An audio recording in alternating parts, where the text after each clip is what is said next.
Europe 1, Christophe Ondelatte. Voici une grande affaire criminelle du début du XXe siècle. En 1920, à Paris, on retrouve un homme d'affaires assassiné, Georges Weissmann Bessarabo. Et qui est soupçonné en premier ? Sa femme, Louise Weissmann, qui n'est pas n'importe qui, c'est une écrivaine féministe qui fréquente les salons littéraires. Et c'est pour cela que j'ai choisi, pour débriefer cette histoire, d'inviter Luce Van Thor, auteur d'une biographie de Louise Weissmann aux éditions Autan, Louise Grouès, Tout le ciel bleu, tout le ciel noir, sachant que Louise Grouès était le nom de jeune fille de Louise Weissmann. J'ai écrit cette histoire avec Thomas Audouard, réalisation Céline Lebras. Europe 1, Christophe Ondelatte.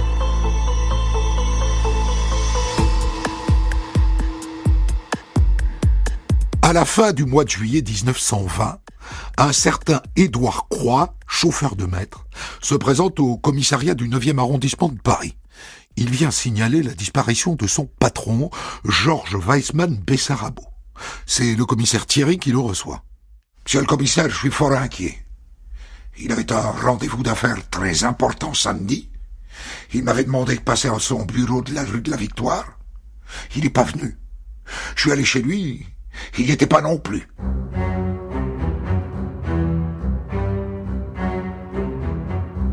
C'est que Georges Weissmann Bessarabo n'est pas n'importe qui. Il dirige l'agence franco-mexicaine des mines et des pétroles. C'est un homme d'affaires. Et je vous le dis tout de suite, son vrai nom c'est Georges Weissmann, point. Il est juif d'origine roumaine. Bessarabo, il l'a rajouté pour faire moins juif. Dans le monde des affaires en 1920, il est utile de faire oublier sa judaïté. Bref, il a disparu. Et compte tenu du profil du personnage, l'enquête démarre tout de suite.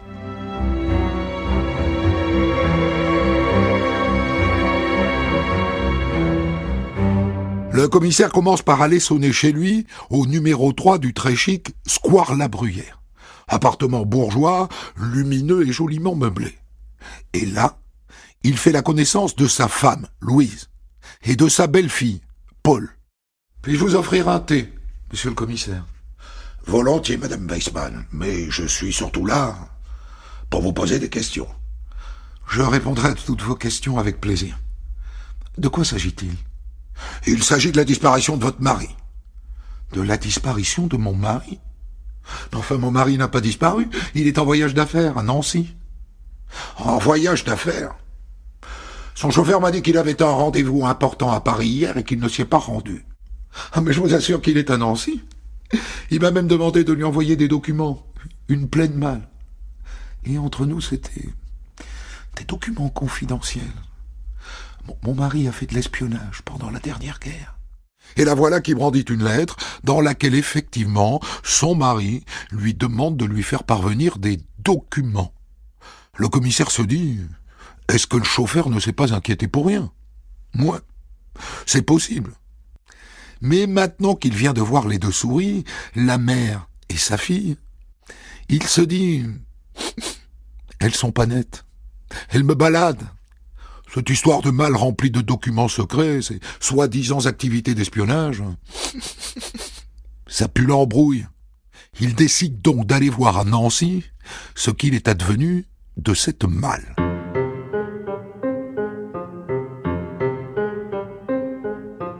Et donc le 4 août 1920, le commissaire prend le train pour Nancy. Et en début d'après-midi, il débarque à la consigne de la gare de Nancy. « Bonjour monsieur. Commissaire Thierry, je cherche une malle, une grosse malle kaki, qui serait arrivée il y a quelques jours par le train de Paris. Est-ce que ça vous dit quelque chose ? Si ça me dit quelque chose, il y a un peu que ça me dit quelque chose. 5 jours qu'elle est là, cette malle, à attendre. Mais je vous préviens, elle pèse un âne mort. Et alors, elle pue comme une charogne. » Ils s'y mettent à deux pour la déplacer. Le commissaire l'ouvre. Il y a un cadavre à l'intérieur. Le cadavre d'un monsieur en costume, les mains ligotées, roulé dans une toile cirée, et qui, a priori, a pris une balle dans la tête. Et c'est Georges Weissmann Bessarabo, bien sûr. Il n'a pas disparu. Il est mort. C'est le juge d'instruction qui vient d'être désigné, qui est chargé d'annoncer la nouvelle à madame. Bonjour. Puis-je voir madame Weissman, s'il vous plaît? Ah, mais c'est que madame n'est pas là. Elle est dans sa villa de Montmorency. Alors, va pour Montmorency. Chère madame, je suis au regret de vous dire que votre mari a été retrouvé mort. Dans une malle à la gare de Nancy, avec une balle dans la tête. Mon mari? Mais c'est pas possible, monsieur le juge. Mon mari est parti en voyage, ça ne peut pas être lui. Ah, tout porte à le croire, pourtant. Et là, madame Weissman éclate en sanglots, et elle vide son sac d'un coup. Vendredi soir, monsieur le juge, mon mari et moi nous sommes querellés. Cela arrivait souvent, mais cette fois il a été si violent. J'ai cru qu'il allait s'en prendre à ma fille Paul, alors, pour la défendre, j'ai tiré.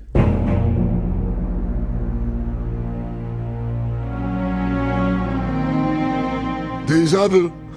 Le juge n'en attendait pas tant. Le soir même, la mère et la fille sont arrêtées et envoyées toutes les deux à la prison Saint-Lazare.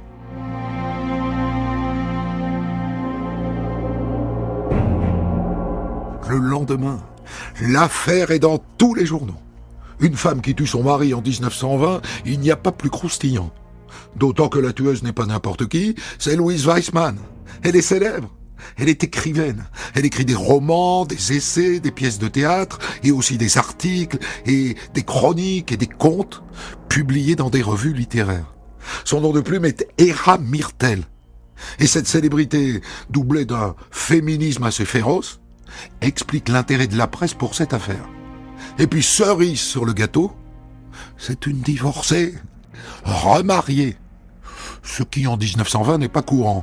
Son premier mari, avec lequel elle a eu sa fille Paul, s'est suicidé, qui plus est. En 1914, il y a 6 ans. Georges était donc son deuxième mari.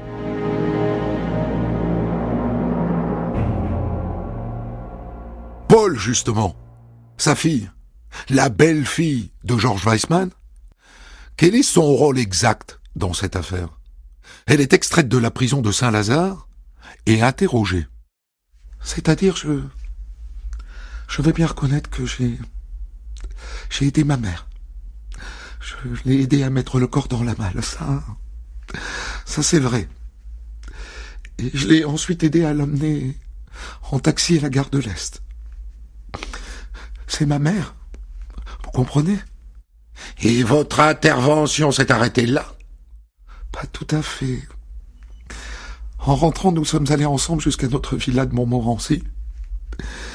Nous avons pris une barque et nous avons jeté l'arme au milieu du lac d'Anguin. Seulement l'arme, mademoiselle? Non.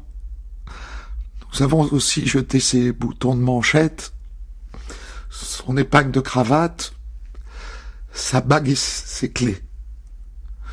Tout ça est allé au fond du lac.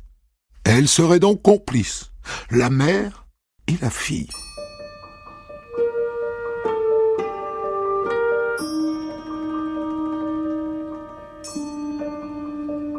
Le corps de Georges Weissman Bessarabo est autopsié à la morgue de l'Institut anatomique de Nancy. Alors, messieurs, observons d'abord la trajectoire de la balle. Elle est entrée ici, vous voyez, tout près de l'oreille droite. Par ailleurs, je dirais que le coup a été tiré à bout portant, quasiment touchant, 4 cm environ. Vous voyez l'auréole sombre qui est là? C'est très caractéristique. Et la balle est ressortie, docteur? Probablement non. Je parie qu'elle est encore dans la boîte crânienne. Et là, le docteur Parisot sort une scie, et il découpe, comme c'est l'usage, la boîte crânienne dont il extrait le cerveau en bouillie de Weissman Bessarabo. Ah, la voilà. Voilà la balle. Mettons-la tout de suite sur une balance. Elle pèse 7 grammes. La mère dit que c'est elle qui a tiré, et que sa fille Paul l'a juste aidé à mettre le corps dans la malle. On n'est pas obligé de la croire, même si Louise Weissmann est absolument formelle. C'est moi qui ai tiré, monsieur le juge. J'ai juste demandé à ma fille d'aller chercher la malle au grenier, mais je vous jure qu'elle ne savait pas pourquoi. On voudrait la croire. Sauf que sa fille sert une version sensiblement différente. C'est-à-dire que j'ai été réveillé en pleine nuit par une détonation. Alors je me suis précipité vers la chambre de ma mère. Et là, on trouvait la porte pour me dire que ça n'était rien, que c'était le ballon de la douche qui avait explosé. Mais en partant, dans le miroir, j'ai bien vu un corps étendu sur le parquet.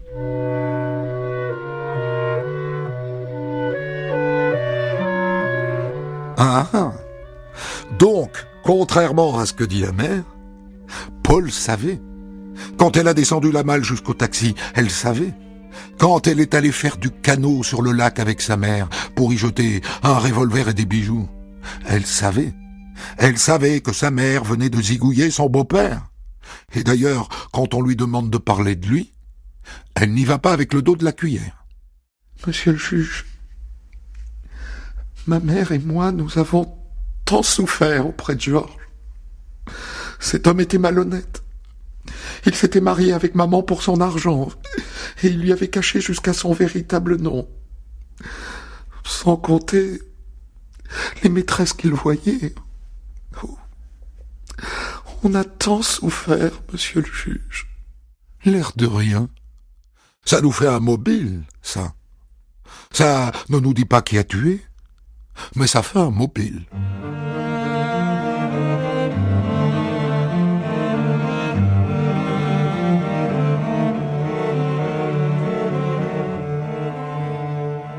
Le juge fait alors perquisitionner la villa de Montmorency. « Monsieur le juge, venez voir !» Dans le jardin, les policiers viennent de tomber sur un tas de cendres. Et tout n'a pas brûlé. Il y a des morceaux de linge et aussi des restes de papier. Et puis dans la salle de bain, ils trouvent un peignoir taché de sang. Et dans la chambre, les bagages sont faits. Elles allaient donc partir, s'enfuir. Où ? Le juge pense au Mexique, où elles ont déjà vécu.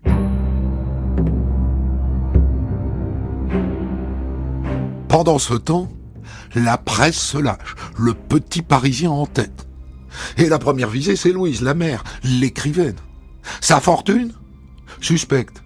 Ses fréquentations ? Louche. Son féminisme ? Une perversion. Son goût pour la littérature ? Un vice. Et en plus, elle s'est mariée 2 fois. Et son mari s'est suicidé d'un coup de revolver. Le juge, forcément, il les lit, les journaux. Ça l'influence. Alors il fait revenir Louise à son cabinet pour parler de son couple. Vous devez savoir, monsieur le juge, que quand je me suis marié, j'avais une dot d'1 million de francs que je tenais de mon premier mari. Et qu'est devenu cet argent ? Georges. C'est Georges, il m'a tout pris. Il a tout dépensé dans ses affaires véreuses, en me laissant, moi et ma fille, à peine de quoi vivre, quotidiennement. Et ça n'est pas tout, monsieur le juge. Georges entretenait plusieurs maîtresses, ça lui coûtait fort cher. Je peux même vous donner leur nom. Et j'ai surpris plusieurs courriers qu'elles adressaient à la maison.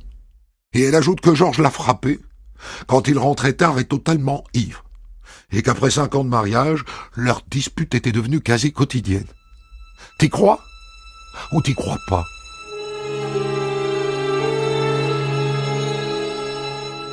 Le juge a maintenant une nouvelle idée fixe. Un complice. Elles avaient forcément un complice. Je persiste à penser qu'elles n'ont pas pu transporter cette malle à 2, enfin 2 femmes. 2 élégantes en plus. Je n'y crois pas une seule seconde. Quelqu'un les a aidées. Est-ce qu'elles n'auraient pas un amant ? Louise ? Il cherche l'amant. Il ne le trouve pas. Alors il se met à lire l'œuvre d'Héra Myrtel.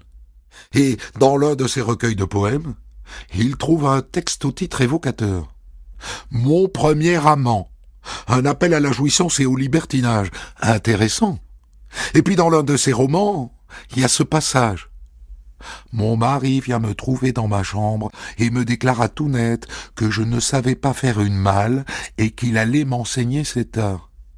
Une malle! Tiens, tiens! Et puis dans la préface d'une étude sur le féminisme, le juge tombe sur un passage qui intime aux femmes de combattre les hommes, sans répit et sans pitié. Ça ouvre des perspectives, tout ça. Mais ça n'est pas déterminant non plus. Reste une piste à explorer. La mort de son premier mari. Il se serait suicidé. Mais les journaux trouvent que c'est louche. Est-ce qu'elle l'aurait tué lui aussi? Le premier mari s'appelait Paul Jacques. Officiellement donc, il s'est tiré une balle de revolver. Des policiers vont voir sa famille dans la région de Lyon. Et c'est peu dire qu'ils ne pensent pas du bien de Louise. C'était une Parisienne de la pire espèce. Et une horrible féministe qui, du temps de son mariage avec Paul, tenait congrès. Réclamait le droit de vote pour les femmes, publiquement. Vous voulez que je vous dise? Je pense qu'elle le trompait. Et vous pensez qu'elle a pu le tuer? Ah, ça non, je ne le pense pas. Je crains qu'il se soit suicidé par dépit. À ce moment-là, le juge, qui cherche toujours un complice, repart sur la piste de l'amant. Et ça se confirme. À l'époque de son premier mariage, elle en avait au moins un. La concierge de l'immeuble où elle vivait à l'époque est absolument formelle. Oh ben ça oui. Quand jeune marié, il est rentré du Mexique sans son mari. Elle voyait un gamin de 20 ans. Il était toujours fourré chez elle. Elle en a bien profité. Et après, même quand son mari est arrivé du Mexique, dès qu'il avait tourné le dos, ils ont continué à se voir, croyez-moi. Le juge fait immédiatement venir Louise dans son bureau. Alors, Madame Weissmann, qui était ce garçon? Ce garçon? Mais c'était mon filleul de guerre. Je lui ai écrit lorsqu'il combattait, et naturellement, à son retour, nous nous sommes vus. Mais pour des raisons patriotiques, monsieur le juge, rien de plus. Patriotique. Comme elle est drôle. Le juge n'en croit pas un mot, rassurez-vous. Il est totalement convaincu que les deux faisaient tireli-pompon sur Chihuahua. Et puis c'est tout. Et du coup, est-ce que le loupio n'est pas le complice du meurtre de Georges?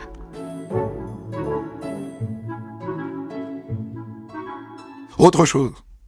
La même concierge de l'immeuble où Louise habitait avec son premier mari raconte une histoire bien intéressante. Il y avait une bonne Espagnole qui travaillait chez eux. Oh, j'arrive pas à me souvenir de son nom, mais peu importe. Quand Monsieur Jacques est mort, elle n'a pas cru au suicide une seconde. Elle m'a dit qu'à son avis, Louise l'avait empoisonné. Elle a parlé d'une poudre blanche qu'elle versait dans son potage. Sauf qu'on ne la retrouve pas, la bonne Espagnole. Dommage. En revanche, il y a des gens qui viennent dire que Monsieur Jacques avait des maux de ventre avant de mourir. Et la domestique qui a découvert le corps après son suicide dit que l'arme était posée au sol entre ses jambes. J'ai trouvé ça étrange. Enfin, il s'est tiré une balle au niveau de l'oreille droite. L'arme aurait dû être à droite de son corps. Elle était au milieu. Ça commence à faire beaucoup.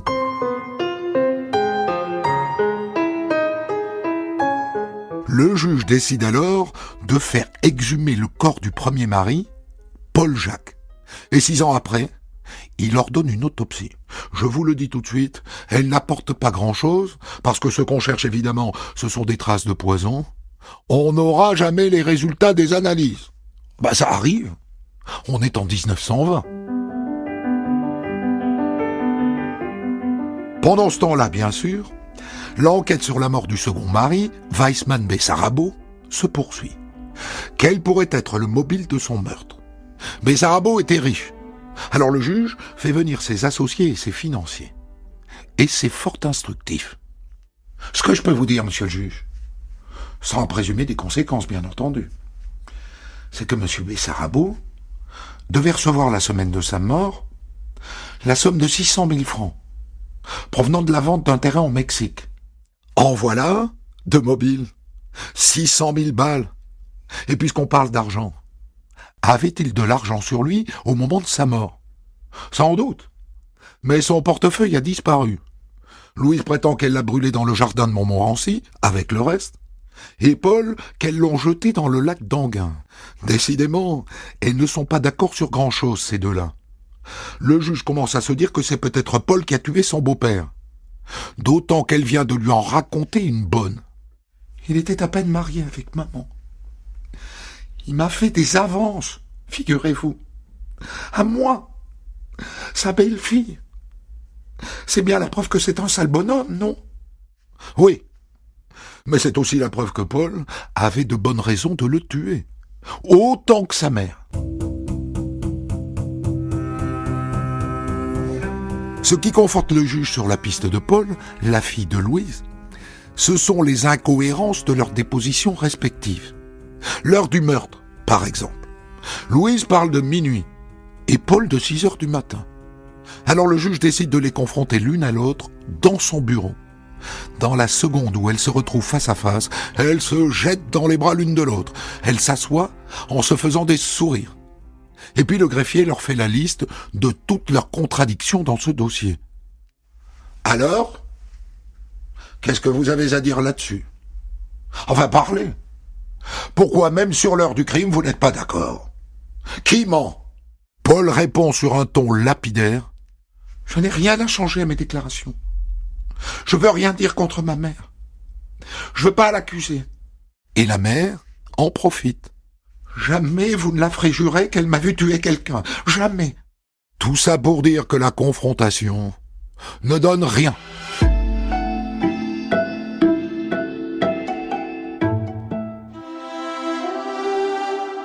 Et là, il se passe quelque chose d'imprévu. Le soir même, de retour dans sa cellule de la prison Saint-Lazare, Paul est prise d'une forte fièvre. Le médecin de la prison vient à son chevet. Il s'agit sans doute de la grippe. Je suis désolé, mademoiselle. Il est désolé, parce que la grippe dans ces années-là, on en meurt. Je vous rassure, elle ne va pas en mourir, mais sa convalescence à l'infirmerie de la prison va durer 2 mois. Et parce que le juge a bon cœur, il autorise Louise, sa mère, à demeurer à son chevet. Ce qui fait que pendant 2 mois, la mère et la fille ont tout le temps d'échafauder un nouveau plan de défense. Et elles ont de l'imagination, croyez-moi. Dès qu'elle est remise, le juge fait venir Paul dans son bureau. Monsieur le juge, je voulais d'abord vous remercier pour votre sollicitude. C'est bien aimable de votre part d'avoir autorisé ma mère à demeurer près de moi. Allez donc, c'est bien normal. Alors où en êtes-vous?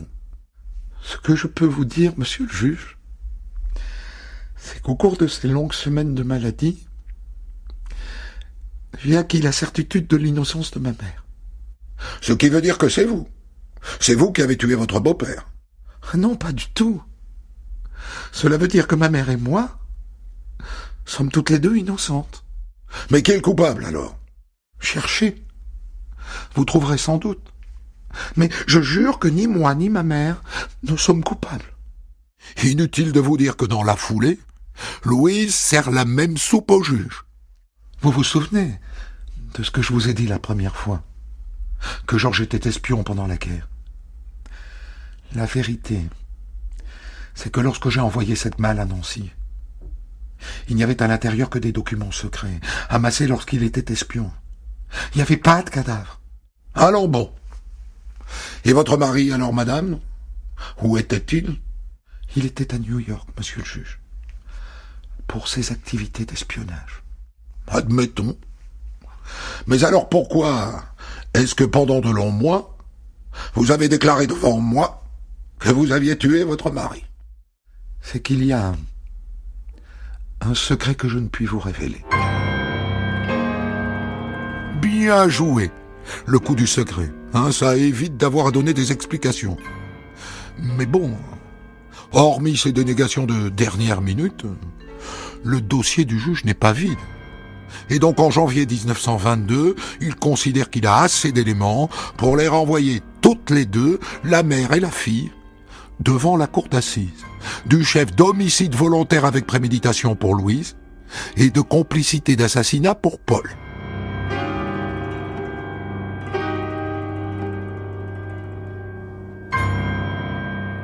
Le procès s'ouvre le 8 juin 1922 devant la cour d'assises de Paris.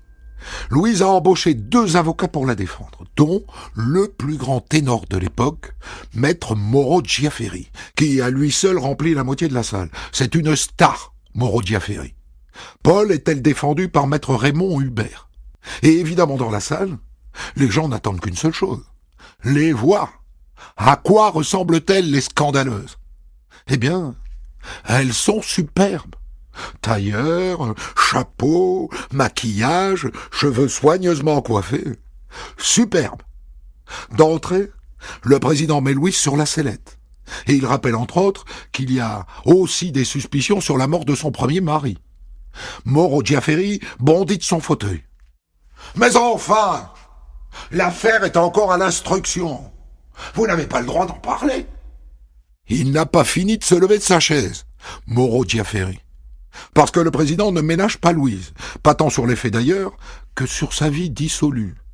Il se moque d'elle, de son goût pour la liberté et de son indépendance.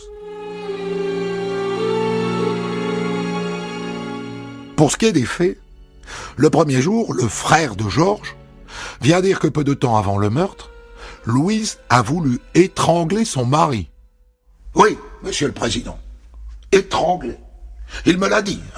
Regardez dans le dossier, il y a sa lettre. Le président exhume la lettre et Louise est obligée de capituler. Oui, j'ai voulu l'étrangler. Mais il méritait. Et c'est pas pour ça que je l'ai tué. Au fil des témoignages, Paul n'est pas non plus à la fête. J'ai entendu, de mes oreilles, Paul dire à son beau-père, Georges, « Vous verrez comment on joue du revolver à Mexico. » Je l'ai entendu. « Mademoiselle, avez-vous tenu ces propos ?»« Oui. Oui, je le reconnais, mais c'était un moment d'énervement. » Et puis Louise abat sa dernière carte un peu désespérée. « Si j'avais tué mon mari, les voisins auraient entendu le coup de feu. Ils ne l'ont pas entendu. C'est que je ne l'ai pas tué. » Et c'est là que Paul fait une mystérieuse déclaration. Après les assises, je révélerai un secret qui transformera ce procès. Vous conviendrez, mademoiselle, qu'il serait utile et stratégique de le révéler dès maintenant, ce secret.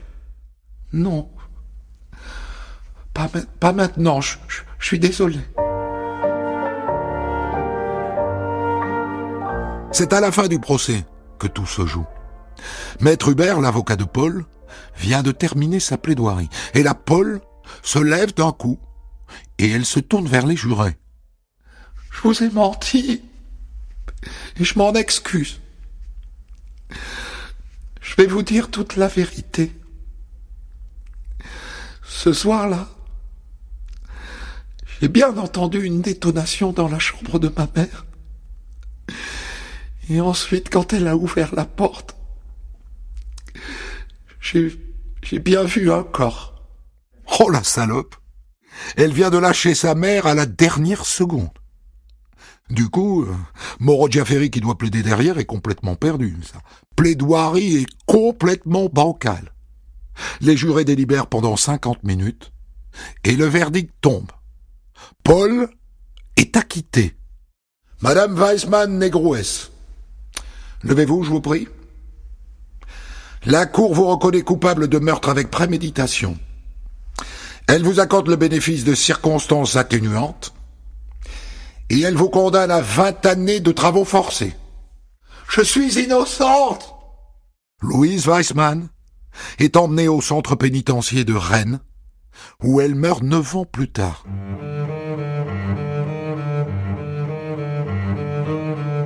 Il y a une suite à cette histoire. 7 ans après le procès, la fille, Paul, explique pourquoi elle accusait sa mère au dernier moment. Je voulais être innocentée et sortir de prison, car j'étais amoureuse. Et amoureuse de qui? D'une prisonnière, rencontrée à la prison Saint-Lazare et qui venait d'être libérée.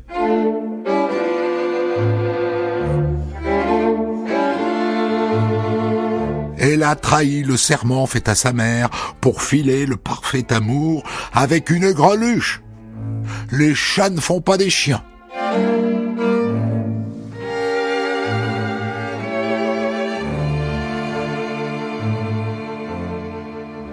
Et j'ai choisi, pour débriefer cette histoire, de faire appel à vous, Luce Van Tor, puisque vous avez écrit une biographie consacrée à cette dame, Louise Weissmann, que vous appelez-vous de son nom de naissance, Louise Grouès.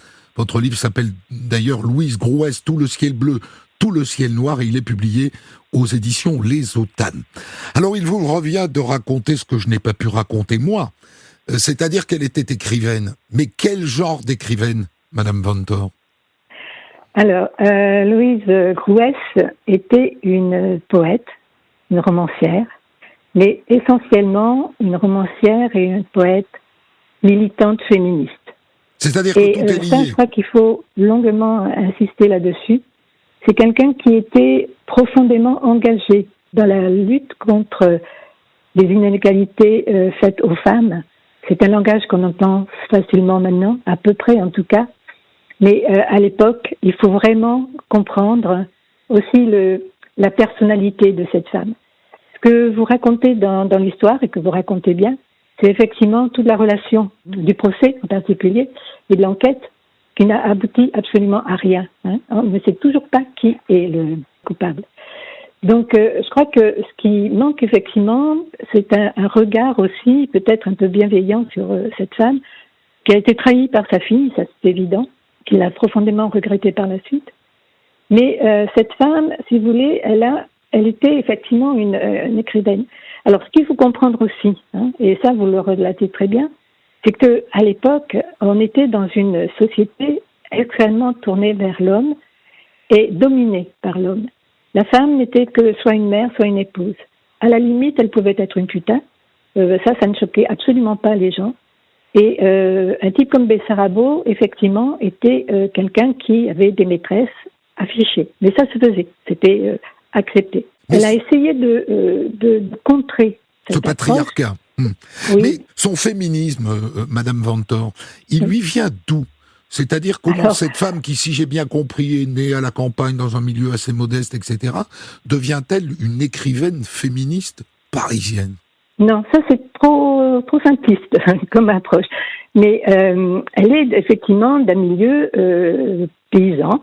Ses grands-parents habitaient dans une vallée alpine assez pauvre, l'Ubaye à l'époque, et ses parents ont émigré, en quelque sorte, une immigration intérieure, d'abord à Lyon.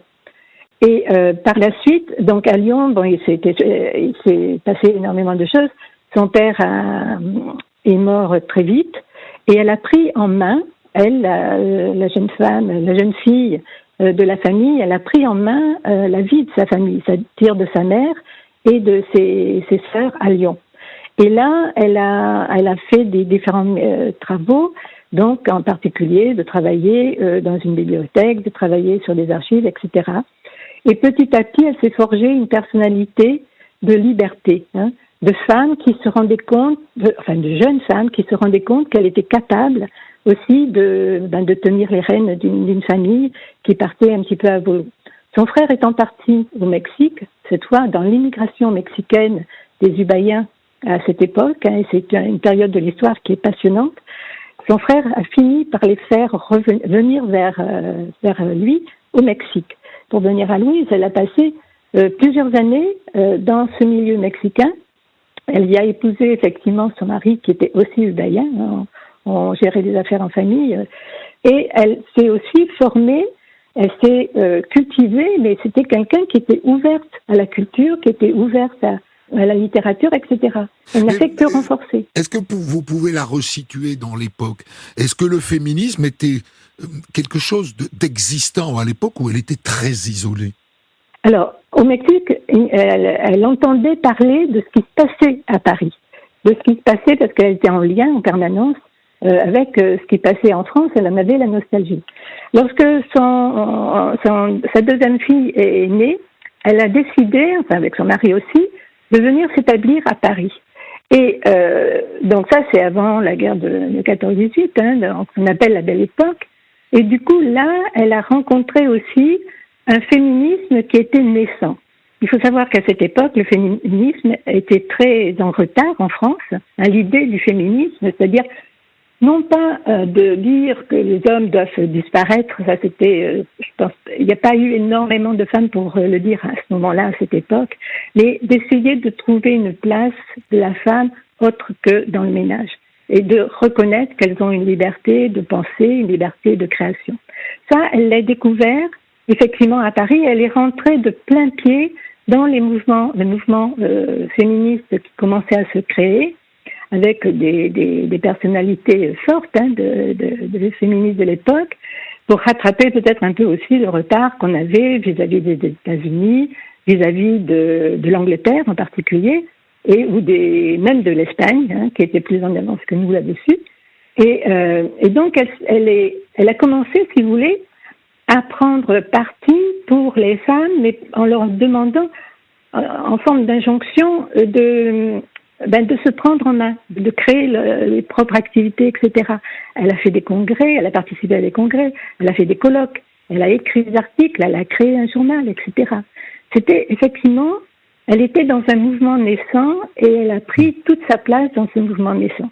Si j'ai bien compris, Madame Vantore, vous ne pensez pas que le verdict de la Cour d'assises de Paris soit juste. Vous ne pensez pas que Louise Weissmann a tué son mari. Pourquoi ? Alors, d'une part, parce qu'on n'en sait rien. Il n'y a jamais eu une seule preuve concrète et suffisante pour accuser l'une comme l'autre. Ce que l'on peut penser quand même sans problème, c'est qu'effectivement, il y a eu un meurtre, c'est bien sûr, oui. Et que tout laisse à penser que ces deux femmes ont été impliquées. Je ne conteste pas le fait que ça puisse être ça, cette réalité-là.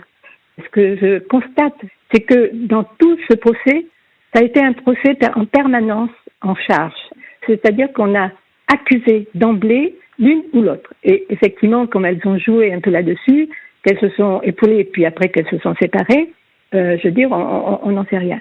Je me dis que si ce drame-là avait été jugé de nos jours dans un autre climat, dans une autre appréciation de cette relation d'un mari contre sa femme, parce que c'était un homme violent, etc. C'était un truand aussi, c'était un homme d'affaires, mais un truand. Ça ne justifie pas le crime, évidemment. Mais si on les avait jugés à l'heure actuelle, je pense que Louise Roès aurait été effectivement accusée, mais avec une certaine indulgence aussi, parce que la situation a été très très dure et violente pour elle. Bon, moi je vais pas vous dire, oui, je suis sûre que c'est elle plutôt que Paul. Oui, y a parce que si c'est pas Louise, c'est Paul, on est d'accord, hein. Oui, parce que sinon c'est sûrement l'une ou l'autre. Moi, ce que j'ai un peu, si vous voulez, le réflexe de penser que Paul a pu effectivement le tuer ou essayer de tuer parce qu'elle était agressée par son beau-père et que Louise Roès, qui avait un instinct maternel extrêmement fort aussi, c'était pas une féministe bornée.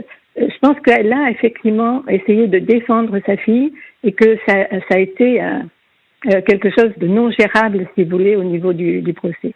Et Paul Jacques, très probablement, elles ont été impliquées dans ce meurtre. Oui. Et Paul Jacques, alors, est-ce que, selon vous, d'après ce que vous avez pu découvrir par votre travail de recherche, est-ce qu'il s'est vraiment suicidé ou est-ce qu'elle l'a empoisonné ? Non, je pense pas, non. Ce qu'il faut savoir aussi, c'est que il y a eu d'autres témoignages que tout ce qui était annoncé dans les journaux. Le premier mari, Paul Jacques, c'était un homme plus âgé qu'elle, un Ubaïen donc exilé au Mexique, qui a fait de très très bonnes affaires. Mais il faut se rendre compte que lorsqu'ils sont revenus en France, c'était la révolution mexicaine qui se mettait en place. Et Paul Jacques a été un chef d'entreprise, qui a été extrêmement perturbé, violemment perturbé par tout ce qui se passait, c'est-à-dire des entreprises qui étaient détruites, alors qu'il y avait vraiment un royaume là économique d'un groupe dubaïen au Mexique pour le développement d'usines de tissage, entre autres, et de vêtements, etc. Donc il se suscite par des pays face à cette crise économique qui est en train de le ruiner, et face à ce pays dans lequel il était pleinement implanté et qui est en train de changer de régime, quoi. Voilà. Et je pense que c'est quelqu'un qui a été désespéré. En plus, bon, c'est vrai qu'il avait du mal, je pense, à tenir les rênes par rapport à sa femme, qui était extrêmement libérée, libre. De là à dire qu'elle avait des amants, j'en sais rien. Je veux dire, elle a eu des personnes qui, effectivement, vers qui elle était attirée. En particulier, je pense à un personnage, mais avant qu'elle ne parte au Mexique, qui était Robert Vessier, qui a été après un homme pas politique, enfin si politique dans une région en France, mais c'est quelqu'un qui, voilà, mais marié, je pense que c'était aussi quelqu'un de fidèle. Et ce qu'elle pouvait reprocher le plus et le plus violemment à son deuxième mari, c'est qu'effectivement, c'était quelqu'un qui l'a exploité, qui a exploité aussi sa richesse, qu'il a rencontré au Mexique. C'est bien parce qu'il a vu en elle une héritière, un peu déboussolée. Quoi, hein. Bien sûr, c'était une évidence. Elle est repartie au Mexique quand son mari est mort pour gérer son héritage, boucler toutes les affaires en pleine révolution mexicaine. Donc elle était seule, affolée, etc. Et lui, il s'est trouvé sur son passage et il en a profité. Ça paraît quand même très très clairement dans des relations après d'hommes. On entend au procès, on entend le frère, bien sûr, qui va défendre son. Mais à côté de ça, il y a d'autres témoignages qui montrent que c'était quelqu'un aussi de très douteux sur un plan financier. Dernière chose, Madame Vanthoor, parce que sans doute les gens ont été étonnés par ce nom de naissance, Grouès. Alors disons-le, Louise Weissmann, née Grouès, est la tati de l'abbé Pierre. Oui, tout à fait. Donc le seul frère d'ailleurs de Louise s'est marié, a eu des enfants, et parmi ces enfants, il y a eu un jeune gamin qui s'appelait Henri Grouès. Ils ne se sont pas vraiment connus, puisque lorsque le procès a éclaté, il devait avoir 6-7 ans. Mais moi, je me suis toujours interrogée sur le fait, parce que c'est deux personnages extrêmement différents, bien sûr opposés. L'un va à la catastrophe, l'autre a une auréole de bienveillance justifiée. Et par contre, ces deux personnages extrêmement tranchés, très résistants aussi, défenseurs de valeurs sociales. Louise Grouès du côté des femmes et Henri Grouès qui va devenir l'abbé Pierre du côté effectivement de la défense des classes pauvres des années 50, ce qui n'était pas peu dire, et qui va donner effectivement naissance à des mouvements comme Emmaüs, etc. Et c'est des personnalités extrêmement fortes. Et je crois que c'est ça qu'il faudrait aussi retenir de cette histoire. C'est sûr qu'il y a un côté scabreux qui peut être intéressant, passionnant, et puis d'autant qu'on n'a pas touché à fond là-dedans. Mais il y a en jeu des personnalités extrêmement fortes. Je vous remercie infiniment, Luce Vanthoor, d'avoir accepté. C'était pas facile de trouver un interlocuteur pour débriefer une histoire de 1920. Et en cela, votre livre est un miracle. Il s'appelle Louise Grouès, Tout le ciel bleu, tout le ciel noir. Il est publié par les éditions Les Autanes, AUTA2NES. Des centaines d'histoires disponibles sur vos plateformes d'écoute et sur europe1.fr.